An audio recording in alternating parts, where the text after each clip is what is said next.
welcome back, and we'll keep talking now about different forms of monosaccharides that we can have. We will talk about ring formation of these sugars. So before we were talking about the linear structures, having those Fisher projections, but now we're going to talk about what these things look like in a ring form. So what we have, there are two types of rings that you need to know for sugars. One is a 5-membered ring. So if you notice, I don't say 5 carbons or 6 carbons. It's members because one of those members will always be oxygen.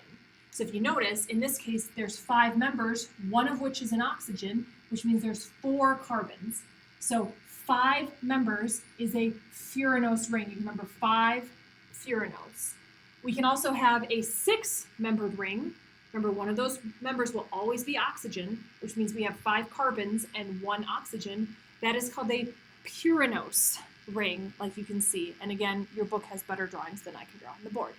So if you take a look, what we have is to make these rings, what we essentially do is we take one of the OH groups, the one that actually usually that classifies it as an L versus the D enantiomer, and we use that to attack the carbonyl carbon. So the carbon with the ketone or the carbon with the aldehyde.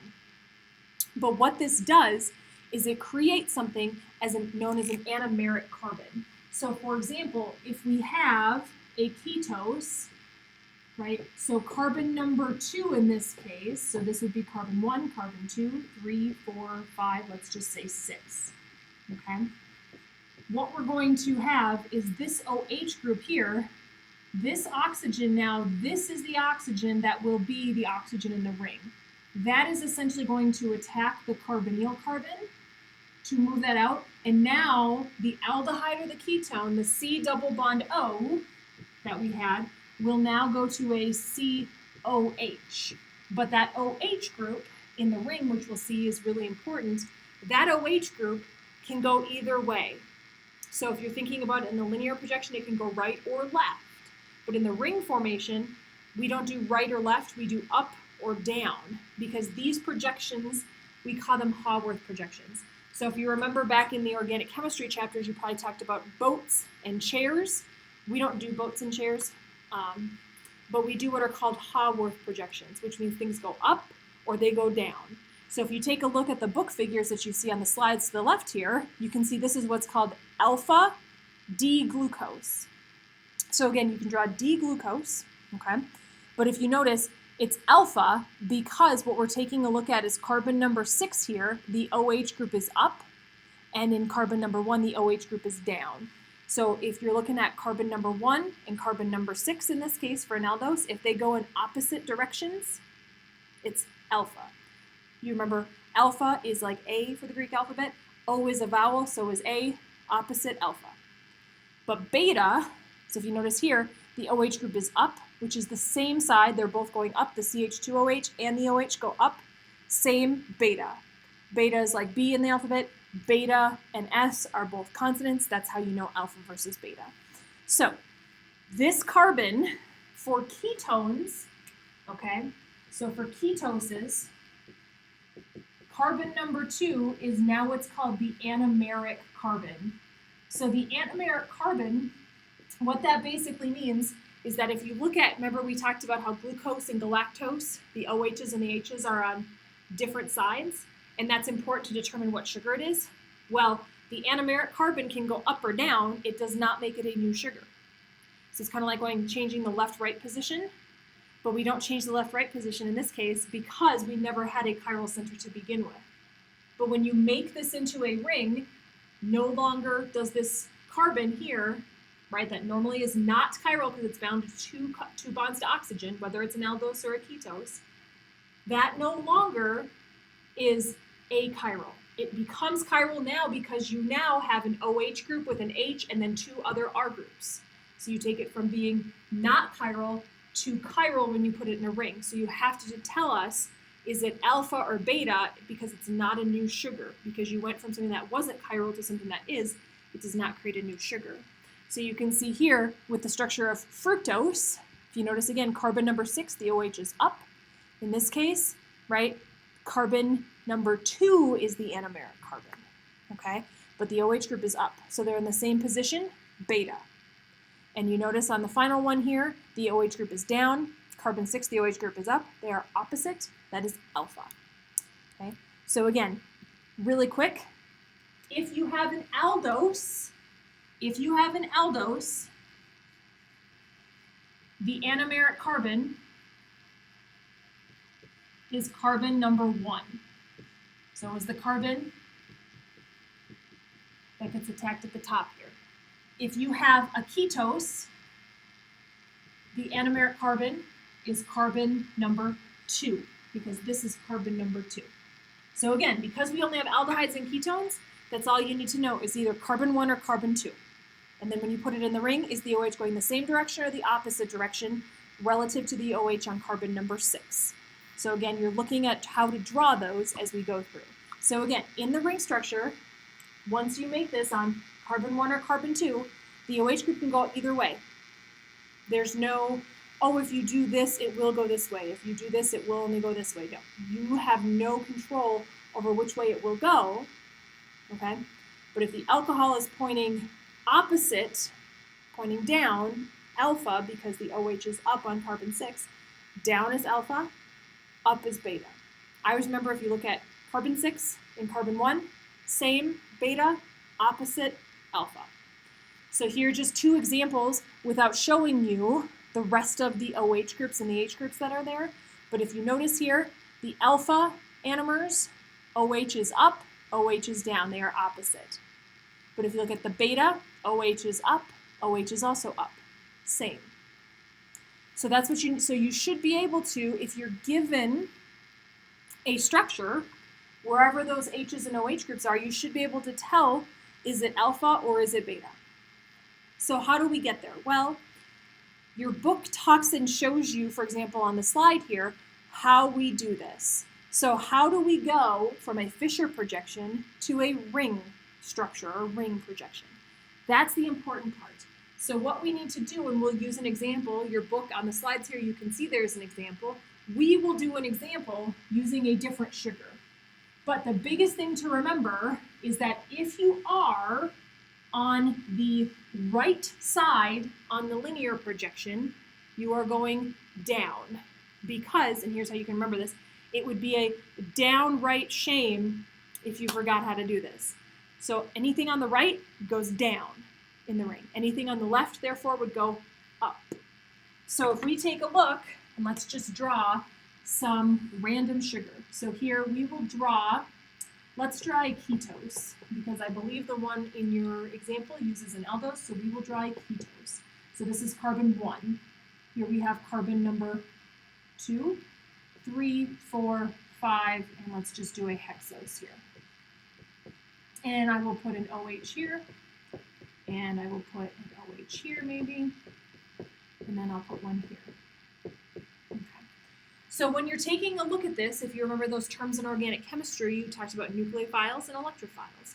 Well, in sugars, you got 3 choices: carbon, oxygen, or hydrogen. And here's the thing, carbons and carbonyls make really good electrophiles, oxygens make really good nucleophiles. So in order to generate a ring, we are going to take the oxygen on an OH group to make a ring. However, how do you know how many members of the ring you will have?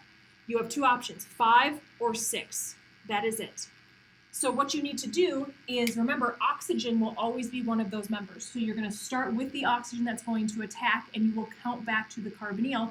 That's how many members of the ring that you have. So in this case, if I use this oxygen to attack, that would be 1 member, 2 member, 3 member, 4 member, 5 member. So again, just to reiterate, you're going to go to the oxygen that will attack, that's going to be the nucleophile, and you will count what that's bound to, all the carbons up until you get to the carbonyl, whether that's the ketone or the aldehyde. So in this case on the slides, as you can see here, we are going to take this particular oxygen, or carbon number, the oxygen on carbon number 5 OH group. We would count that 1, 2, 3, 4, 5, 6. That would make a 6-membered ring. Now, rather than drawing it, I like to just know how many members of the ring, and then I will draw my skeletal structure. So in this case, again, 1, 2, 3, 4, 5. 5 members of the ring. That's a furanose ring. Remember, 5 members, furanose. So I will just draw the skeletal structure of a furanose, knowing that this oxygen right here, which I'll just put a little star next to, is this oxygen right here. So then you can figure out what is connected to what as you go through. So as this goes and attacks this carbonyl, this double bond goes up to that oxygen, and essentially this hydrogen gets transferred to turn this into an OH group. So remember, carbon 2, okay, carbon number 2 in this case with the ketone, that can go either, the OH group can go up or down. It's dealer's choice. It does not matter which way you draw it. So this oxygen right here, to the right is generally conventionally where we draw what we attack. So this oxygen here, which is normally on carbon number 1, 2, 3, 4, 5, this carbon will be to the left because the attacked carbon will be to the right. So I'll put carbon 2 here. This would be carbon 3, carbon 4. Remember, 6 is now attached to 5. Now remember, this CH2OH group, we conventionally draw this up. So we've got carbon 6, we've got carbon 5. The other piece that's bound to carbon 5 now is hydrogen. So now we can continue to go around the ring, but we can look at carbon 2 and we can draw the OH group either going up or going down. So in this case, what I'm going to do just to be different, I'm just going to draw it up. And so we know that here the OH group on carbon 6 is up, the OH group is up. Since they are both on the same side, this is a beta form of this ring. If the OH was going down, one would go down, one would go up, they would be alpha. So now we can go draw the rest of the ring by looking at 3 and 4. Remember, if you're on the right, you're down. If you're on the left, you're up. So if we look at carbon 3, down is an H. So carbon 3, an H goes down, therefore an OH goes up. Carbon 4, the OH is on the right, so the OH goes down, and therefore the H on the left goes up. And that's how you go from the linear projection to the ring formation. So again, I'm not going to lie, this can be a little bit much. Practice, practice, practice, practice, practice. Keep in mind a couple things. Number 1, where your carbonyl is with an aldehyde or a ketone, it's either carbon 1 or carbon 2. The OH group can go either way. Number 2, make sure you look. The oxygen that you're using here to attack will be the one that's in the ring. So make sure you know that will always on the right be attached to whatever the carbonyl is, carbon 1 or carbon 2, whether it's an aldehyde or a ketone. In this case, if you notice, I even made a mistake here because carbon 2 is attached to carbon 1. It's not just an OH group with an H, it's actually attached to carbon number 1 as a CH2OH, right? So again, 1, 2, 3, 4, 5, 6, carbon 6 now.